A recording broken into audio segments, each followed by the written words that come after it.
Hello everybody, I'm Sandra. Welcome back to my YouTube channel, Plant Rich Sandra.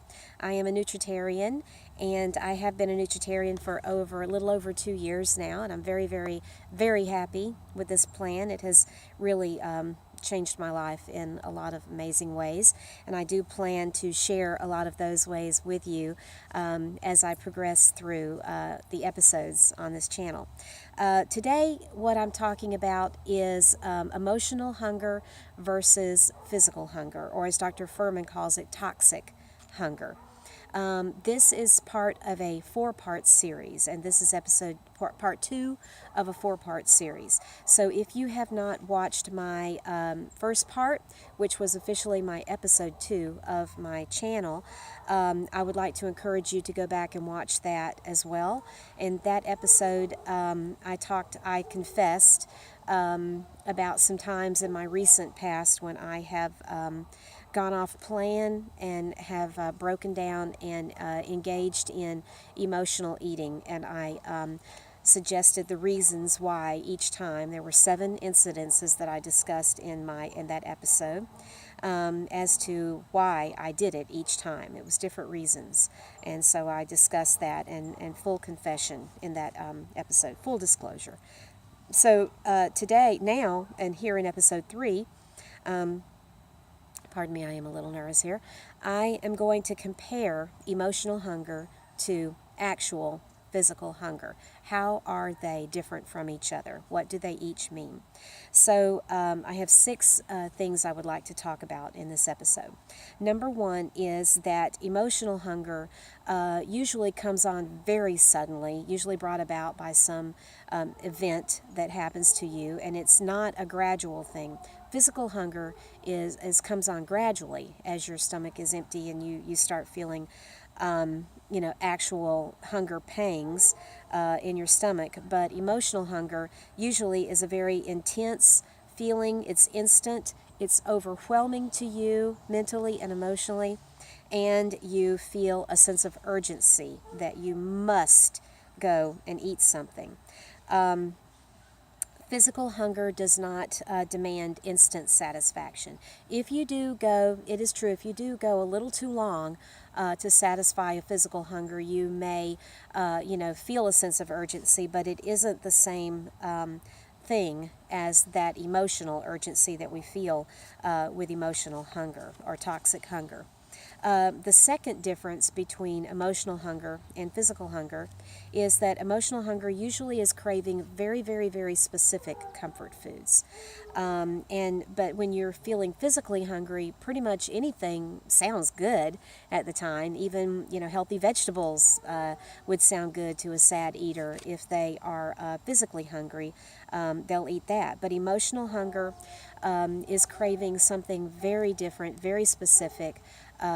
Sugary foods, treats, donuts, salty foods, foods that are high in fat, anything that will give you that instant rush.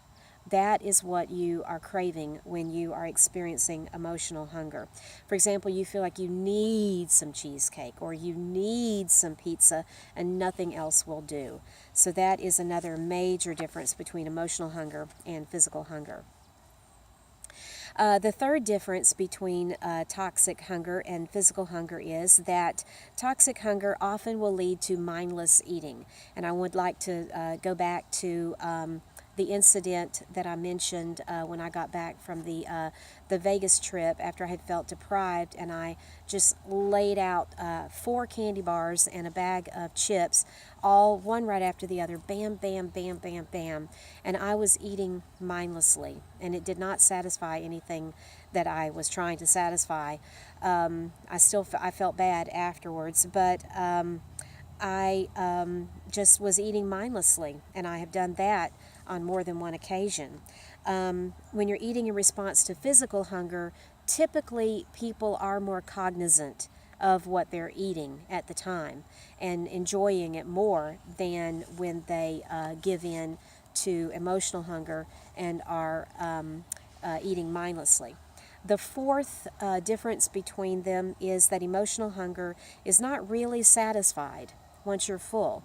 You're hoping that it's going to satisfy a need that you're feeling, and sometimes that need that you're feeling is very vague and you don't really understand what you're needing, but you hope that the food, stuffing that food in your face, is going to satisfy it, and you just keep wanting more and more, often eating until you are very, very physically uncomfortably stuffed.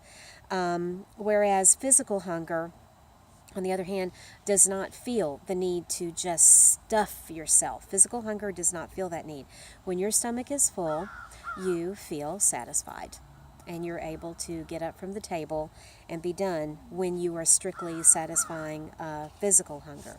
The fifth difference between emotional hunger and physical hunger is that emotional hunger is not located in the stomach. When you are physically hungry, your stomach starts to growl and you feel, hunger, as we say, hunger pangs. You feel them, but when you are emotionally feeling emotional hunger, it's in your head. It is not in your stomach. It is in a totally different place, and you're thinking of textures, and you're thinking of lovely smells, and you're thinking of tastes that you're craving, whatever it may be, some of your favorite comfort foods. So your focus is on something very, very different than I need to satisfy my growling tummy right now, or the hunger pangs that I'm feeling. The final difference that I would like to offer up today is that emotional hunger often is going to end up leading you to regret, guilt, and shame when you're done, even if it's just a little something that you ate. If it was unauthorized according to your set plan, then afterwards you do feel regret, guilt, and shame. Excuse me. Afterwards, these are not things that we generally feel after we have satisfied physical hunger. Because we're just giving our body the nutrients that it needs, and so we have no reason to feel regret, guilt, and shame. If you do end up feeling guilty or shamed after you have satisfied an actual physical hunger, it's probably because you did end up going overboard, above and beyond. You ate beyond the feeling of satiation, satiety, and you got yourself to the point of being uncomfortably full. And so then you start feeling regret, like after a turkey dinner. Maybe you were hungry when you went in, but you just overloaded, and so you're feeling beyond legitimate physical hunger. You went too far. So those are the 6 things I wanted to talk about. The next episode, which is going to be the third part of this series, is going to be about what are the reasons that we end up giving in, and what leads us to feelings of emotional hunger or toxic hunger. And I have several reasons that I would like to discuss, so I hope you'll join me on my next episode of Plant Rich Sandra. Thank you, and have a good day.